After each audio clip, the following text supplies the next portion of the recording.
We're just coming out of the awards ceremony, and the team picked up quite a few awards, quite a few medals. So we're going to give you a recap on what happened today. It was the team rolling event. Yeah, yes. There you go.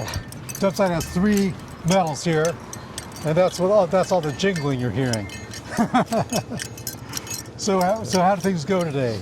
It went pretty good. The weather was very nice, and so we got off to a start with the team rolling, which took a while because the Greenlandic teams went first. There were a number of them. For the first time I've ever seen, there was a kids team rolling.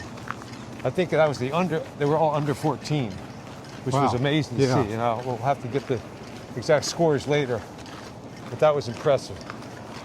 Then they had a Greenlandic women's team, I think 2 Greenlandic women's teams, and 3 or 4 men's teams. There was an international team, and they actually they were calling it the mixed team, which meant there were mixed genders. So Kayaking USA was able to put a team of Kyle Wills and Karen Smith and me. And I was rather surprised at the results they announced that our team got over 200 points. I forget the exact amount. It was announced in Danish, but which means that both Karen and I scored better in team rolling than we did in our individual rolling. And I would attribute that to I was a little more adjusted to the water. I had a Rebel Ilaga kayak, unlike the spinner frame I used before. And the water was still very cold, but I was pacing myself and coming up as fast as I could, and had a little more time to acclimate before I started the competition. So I felt more comfortable in the water this time.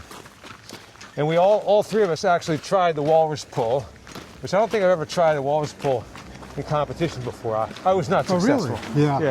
Yeah. And so the standings for the title, we'll get the full numbers later. We still haven't got the numbers on the harpoon scores, but they gave out the medals for the harpoons.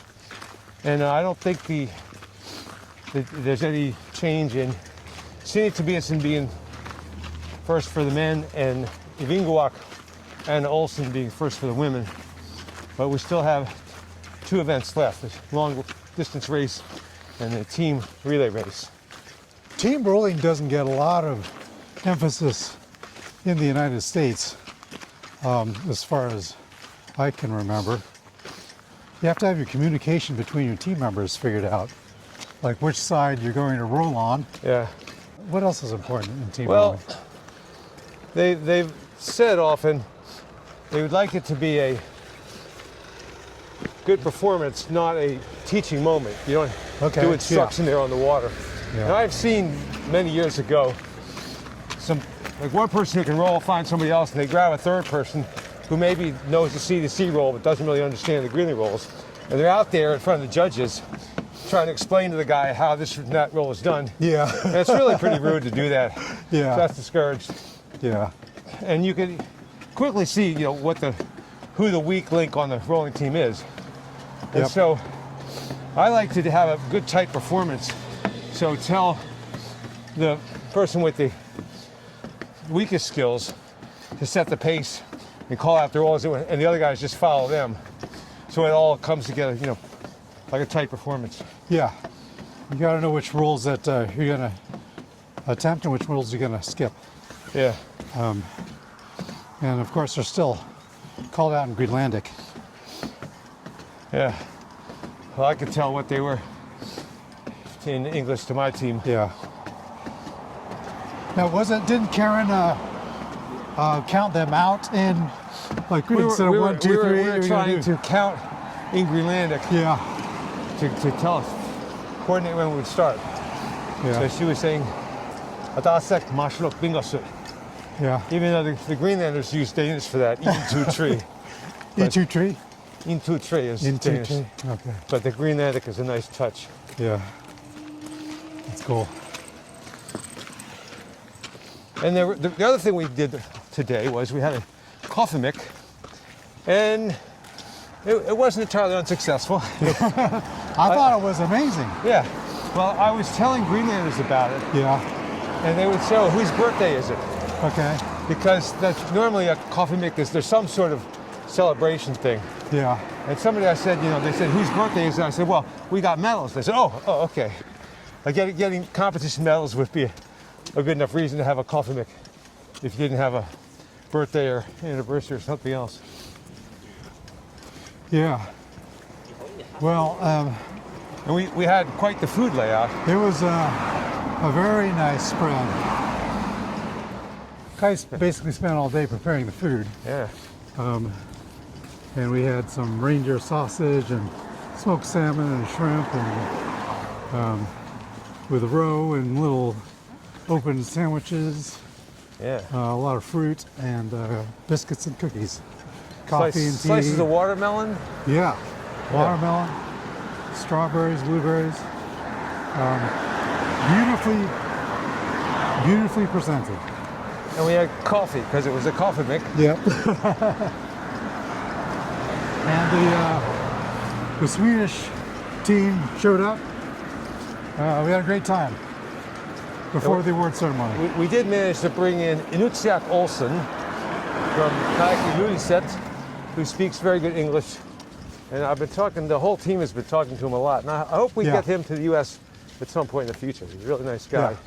And then the two people he brought in with him were Heini Bielman, who also could speak some English and could be a good person to bring to the U.S. He's got some good skills.